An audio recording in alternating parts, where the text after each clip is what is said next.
How much longer will it take? We're going to bury my mother's body and offer flowers, so it might take a few more hours. What? I can't get to my bed on time. Buried her quickly. What a pain in the ass. I'll be in the waiting room taking care of the incense, so I don't have to go, do I? It's too much trouble to move from one place to another. Then I won't go either. The game is about to start. My name is Sarah, and I'm 26 years old. I just got married last spring, and I'm a stay-at-home mom. My father, who owned a company, died early. I'm a secretary to my mother, who succeeded him as president of the company. My husband Mitchell is 2 years younger than me and 24 years old.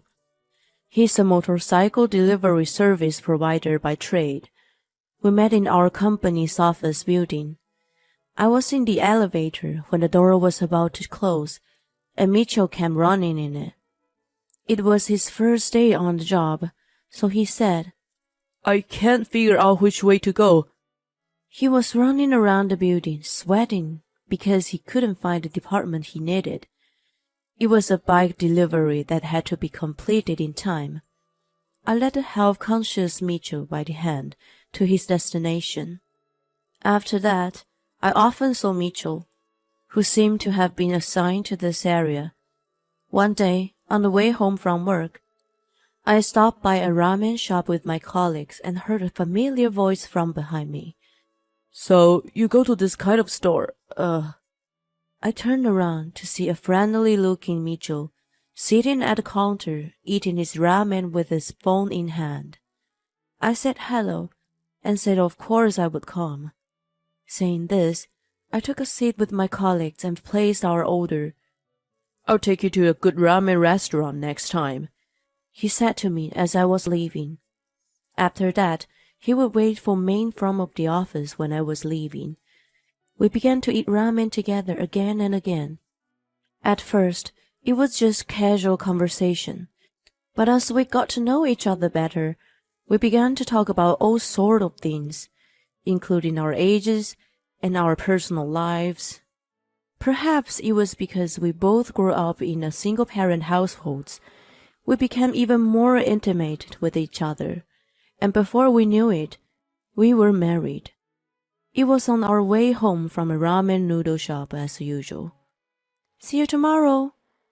As we were walking to the station, Mitchell suddenly says to me, I want to introduce you to my mom. And he invited me to his home. It was already 9 p.m. on the clock after having had dinner at a ramen restaurant. It was late. It's rude at this hour, so shouldn't I go another day? I don't even have a gift for her. I said, It's okay. My mom wants to see you. She said I can take you any time. And our house is closed. It's a bit shabby though. So, please come. Mitchell was very matter-of-fact about it. No, even if you say that, you'll be insane at this hour of the night. Mitchell didn't hear my hesitant reply. He rode his bike and pointed in the direction we were walking. We turned off the main street where the ramen shop was and entered a narrow street. I saw the house with the barn, which is very rare nowadays. This is our house. Pretty shabby, huh? Mitchell chuckled as he parked his bike in the grassy yard, opened the poorly made sliding door, and beckoned me to come in. Is it really okay to come at this late hour? I entered the front door with trepidation. Don't worry. We live in this kind of place. There's no need to be formal. A woman, Mitchell's mother, came out from the back after hearing our conversation. I greeted her with a reserved hello and said, I'm sorry it's so late. She greeted me with a hesitation and welcomed me as if she had been waiting for me. Mitchell, I'm so glad you finally brought her here. Sarah, is it? Please, come on in. My first impression of Mitchell's mother was that she was loud and talkative. She seemed to have a bit of quirky personality. As soon as I entered the room, Mitchell's mother persistently asked me about my family home. She smiled meaningfully and dug deep. How much are your family's total assets? Will you be able to take over the company in the future? How much is your income now?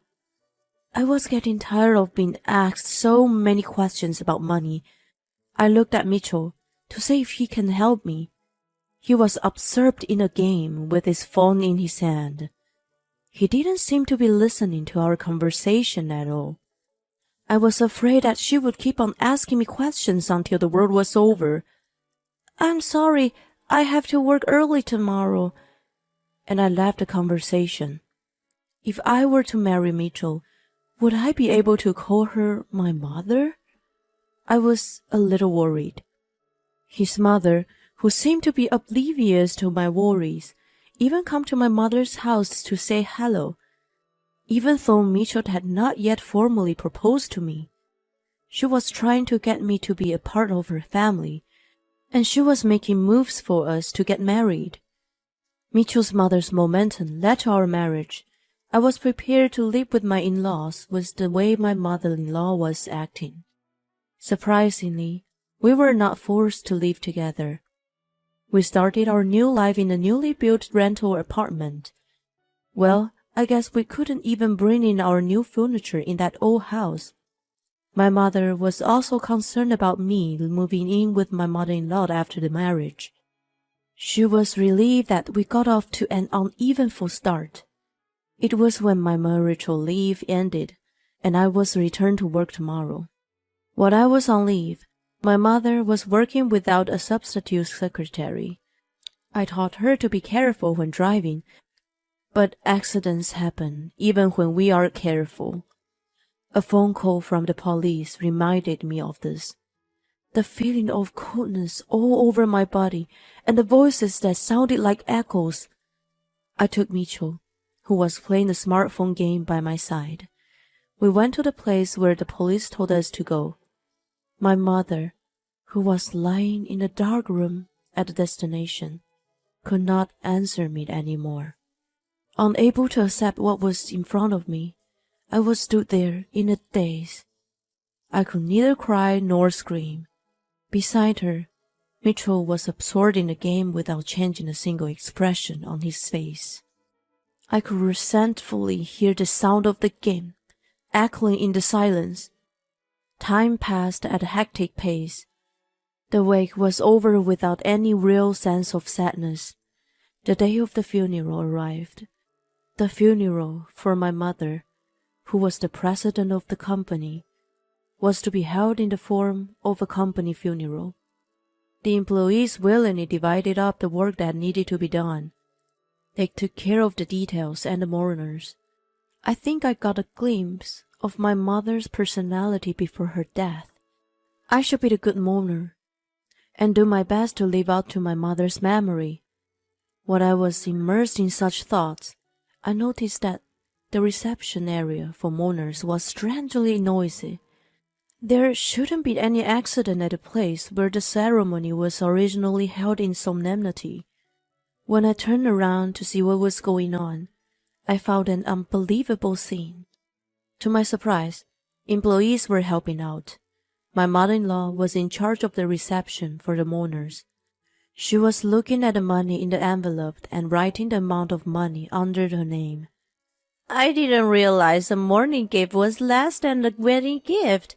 I thought there would be more, because it was the president's funeral. The employees at the reception desk and those who came to offer condolences were taken aback by this behavior. Some of them are even wondering if they should offer the condolences anymore. How could she embarrass us like this? I ran over to her. How dare you do this? Please stop it right now, I shouted out loud. My mother-in-law didn't seem offended. Sarah, what are you yelling at me for? I went to the trouble of helping you. Isn't that kind of attitude rude? She got mad at me. If I spoke back here, the fuss was bound to get louder because it's something she would do. I swallowed what I wanted to say. and only asked her to leave the reception area without further argument. In the meantime, it was time for the prayer to start, and I hurried to take a seat. However, Mitchell was nowhere to be found. One after another, relatives and friends were taking their seats. I was looking for Mitchell, but I found him playing a smartphone game in the corner of the hall. I thought that my mother-in-law and Mitchell were insane, but I had no idea that they had no common sense. I took the phone out of his hand and said, "Hey, Mitchell, that's enough." I forced him to stop playing. "What'd you do that? Give me my phone back." I silently put the phone in Mitchell's pocket, and I made him take his seat. I made it to the prayer just in time. I took a deep breath and put out the rosary beads I had in my pocket. Mitchell reached into his pocket too. I thought he was going to take out his rosary beads, but what came out was his smartphone. He started to play the game again. During the prayer was being said, I couldn't yell at my husband in front of so many people. I tried to warn him in a whisper, but Mitchell, who was engulfed in the game, could not hear me. During the prayer, Mitchell's phone was the center of attention, which was extremely embarrassing. When it was his time to receive communion, I gave him a gut elbow thrust. There, Mitchell blundered again. After the communion, instead of singing, he began to frantically clap his hands. He returned to his seat with an indifferent look on his face. He seemed to be very serious and did not even know how to behave. When most of the attendees had sat down, Mitchell returned to his seat, this time yawning. Then he asked me, "How much longer is this gonna take?" Apparently, he was getting tired of attending this service itself. "I guess it will still be a few hours before we can start the burial with flowers for my mother." Mitchell looked very disgruntled when I answered that.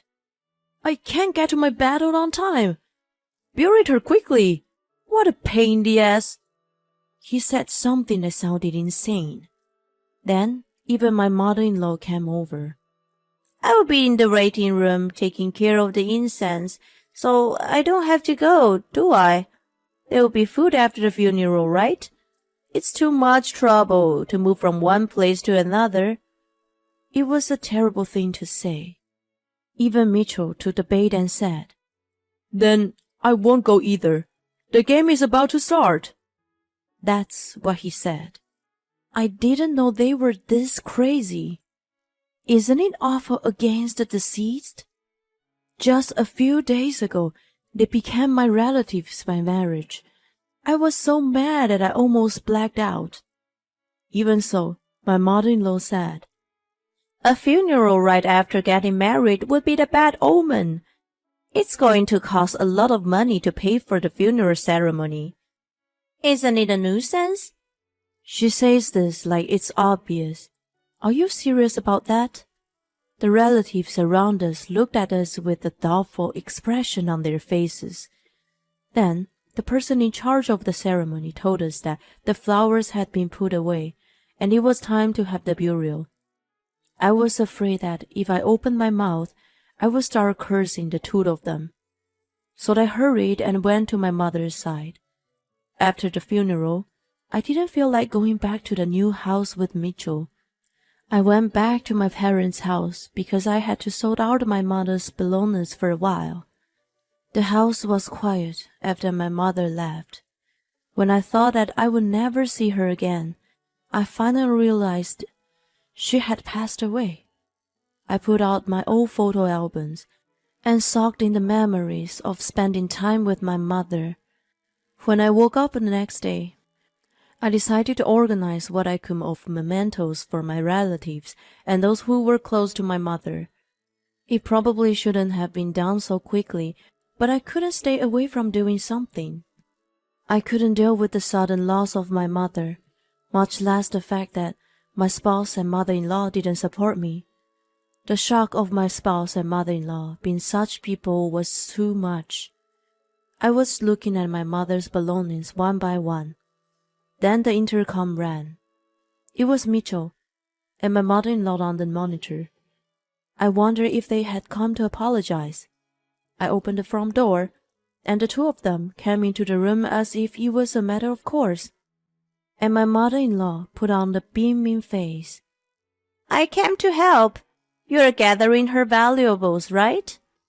Without a single word of apology, they suddenly walked through the house, opening closet doors and sideboard drawers. "What are you doing? Coming here out of the blue?" I yelled at them again for their insane behavior. "What do you mean? We have to keep what we can use, otherwise it will be a waste if we get rid of everything. If we don't hurry up, the buyers will come. If we exchange them for cash, we'll split the inheritance among the family." They rummaged through my mother's luxury clothes and bags. My mother-in-law is excited as if she were putting on a fashion show. "What? What buyers?" "Oh, please, you were going to throw away something you didn't want for free? Even it's $2 or $3, if you don't turn it into money, you lose it. You were busy with the inheritance procedures, so I made arrangements for you." My mother-in-law looked at me as if she loved me. "I didn't ask you to do that. Don't touch her things." "How much more insane do you have to be? Please, leave." Then my mother-in-law brazenly said, "I'm going to leave here from today, so there's no need for me to leave, is there? You're going to get this house and all its contents anyway." "What?" I was surprised, but my mother-in-law looked at me blankly and said, "You don't understand why I didn't move in with you and Mitchell? Because I didn't want to have to move so many times. I was going to move in with you if you build your own house eventually. I thought that with the money that you make, you would be able to get it up and run in no time. Thanks to your mother, we got the house ahead of schedule. I should be thanking her. How can she live so selfishly?" Then Mitchell, playing his game, added, "So, that's that. I married you because you seem to make a good salary, and your family is rich." He said that plainly. "Does that mean you're after my fortune?" I asked him. "Yeah. When I'm rich, I can spend all the money on games. That's what my mom told me. So she said I should definitely get married. She said that she wants to be able to spend as much as she wants to." I was surprised at his answer, which made me question his mental age. "Does that mean that as long as I had money, you would have been happy to marry anyone?" "I guess so." "Huh? I can't believe you would say that. I feel deeply ashamed that I married such a guy. Are you two making fun of me? Cut it off! Get out of here!" I was sick of seeing their faces and urged them to leave immediately. "Then pay us alimony." I was appalled at how attached she is to money. I would not give a single penny of my mother's wealth to such a person. I'm not kidding.